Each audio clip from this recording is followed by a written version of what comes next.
Hello everyone, welcome back to my channel. My name is Mac and I post videos about life in Canada as a Nigerian Canadian and how to get here. Thanks for clicking. If you're a new subscriber or if you're a new viewer, please make sure you subscribe, hit the thumbs up button, and let's chat in the comment section.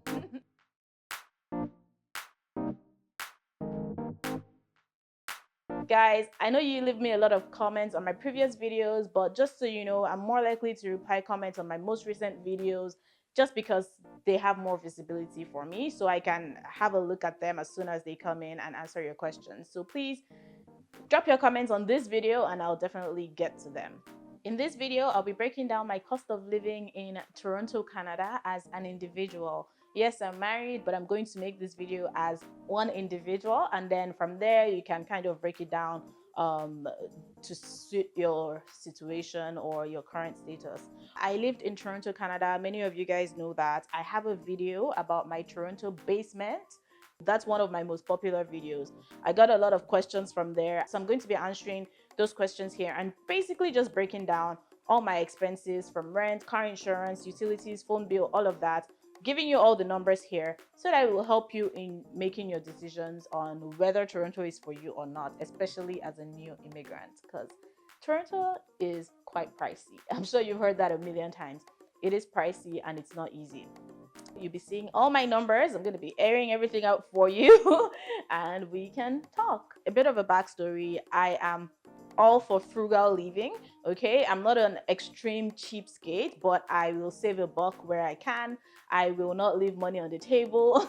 So yes, this video is pretty much about my frugal lifestyle. I lived in a Toronto basement for 8 months while my house was being built, and so in that time I definitely saved money by living in a basement rather than in a condo, and I'm going to talk a little bit more about that. You're going to see my numbers very soon. Those 8 months happened to be in 2020 when COVID hit, so it's like a work from home, remote work type of budget.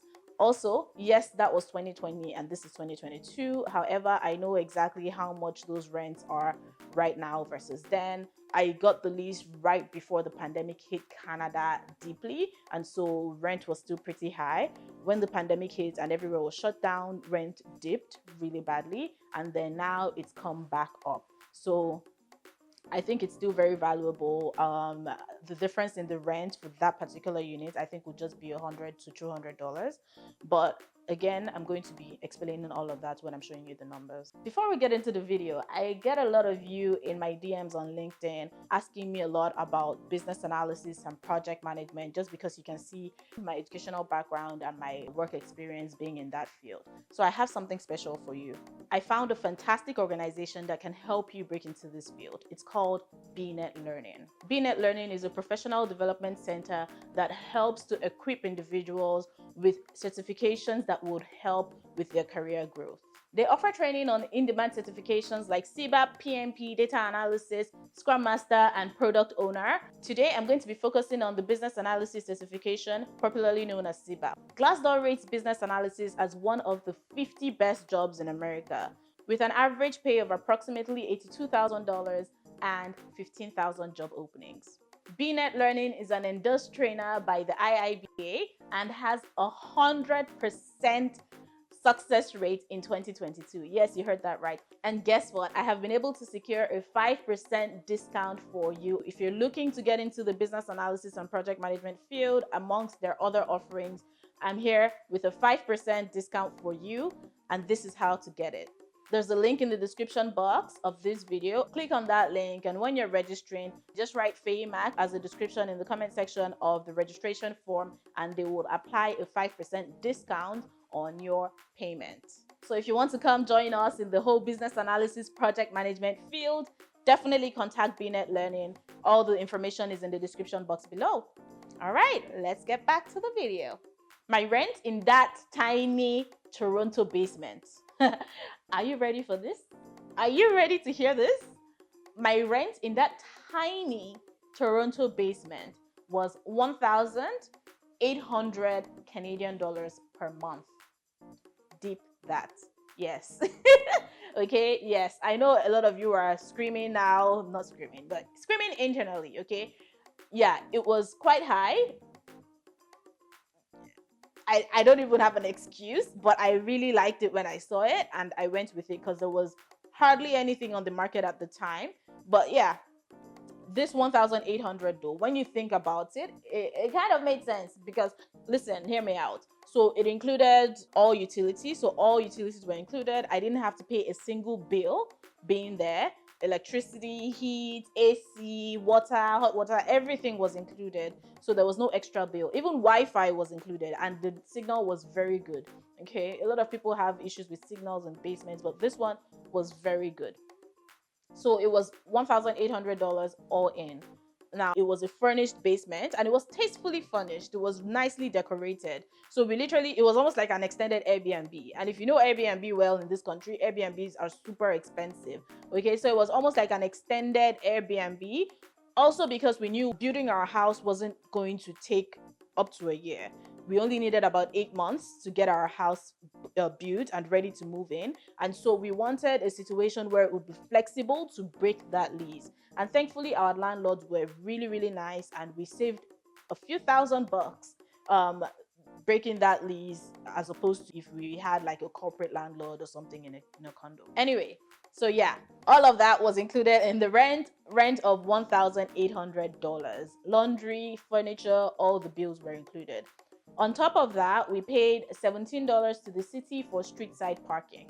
I'll leave my husband out of the grocery and food bill and just, again, it's going to be as an individual and then you can tailor it to suit yourself as whether you're a couple or a family, that's up to you. But I'm giving you the budget as an individual.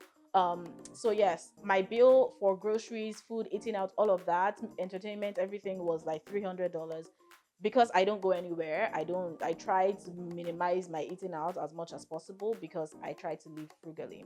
um I've kind of slacked a bit on that, but that's another discussion for another day. Anyway, so yeah, my grocery bill, food, and all of that was $300. Car insurance is another thing. I didn't want to get rid of my car. Yes, I was living in Toronto and there's public transit, but the public transit is not as fantastic as a lot of people make it seem.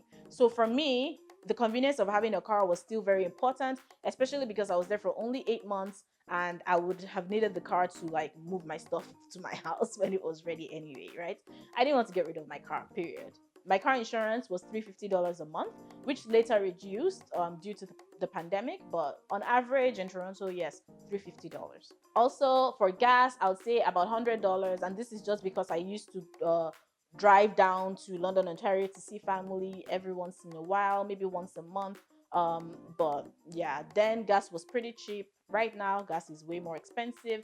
It's probably like just double the budget depending on where you're going. My phone cost $55, okay? And that was pretty much everything I spent money on. I wasn't going out again. I wasn't really doing much. I wasn't doing any tourist behavior in Toronto. So my total monthly expense was $2,622 again as an individual. If you're adding my husband's food and all of that, it goes up a little bit, but when you're buying in bulk, that saves you money too. So that's something to keep in mind. Now, to account for inflation, because everything has gone crazy, rent has gone higher than pre pandemic levels here in Ontario. That same basement that kind of got cheaper during the height of the pandemic after I left, if you were to rent that same basement right now, it would be about $2,000. Okay. And this is just based on recent rental data in Toronto that I have access to. Today, again, to account for inflation, I would add at least $100 to my grocery bill and $50 to my gas bill. Again, we're still working from home, we're not going anywhere, so that's still relative. So in total, today, if I was just renting that Toronto basement and having my car and eating the way I was, and still just maintaining the level of travel that I was maintaining, hardly ever traveling or driving anywhere, today, that same lifestyle would cost me $3,000 a month living in that Toronto basement. Yeah, $3,000 a month. And yeah, and that's why a lot of people would rather couple up. Two friends would rather get like a 2-bedroom condo or 2-bedroom basement apartment and split their bills and split their rent and it's cheaper that way. As an individual living alone in Toronto, Canada, it gets quite pricey. So you definitely want to watch out for that. I always tell people Toronto is not the only city in Canada. There's so many other cities you can relocate to. There are so many small towns and municipalities you can relocate to that will not cost you an arm and a leg. Like I said, I was lucky enough to get a landlord that was very, very flexible and very lovely. They didn't charge us the entire penalty that they would have charged us for breaking our lease early. Okay, so when our house got ready, we just packed our bags and moved. No furniture carry, no nothing. And that's one of the reasons why I really like that place. It was furnished, decorated, everything. We just came with our bags and our kitchen stuff, and that was it. And that's how we left too. So it was very easy for us to move out. That's what I was looking for when I was looking for a place in Toronto, and it was perfect, honestly. um I probably should do a video about basement living, what to look out for and what not to. Not all basements are good, and there are a lot of things that you can look out for to make sure that you're not going to have a terrible experience living in somebody's basement. Okay, so yes, that was it. That's my frugal living budget. If you ask other people about their budgets in Toronto, it may be higher, it may be lower. I was just, I guess, somewhere in the middle. $3,000 a month wasn't too bad. However, remember that a lot of these costs are split with my husband, but I didn't want to complicate things about dividing what is what. But yeah, I hope this video helped you. If it did, please give it a thumbs up. Drop your question about living in Toronto in the comment section below. I can definitely help you. Anybody that's living there right now can also reply your comments. You guys, this is a community. Let's help one another. Reply people's comments if you have answers to them. I'll see you in my next video.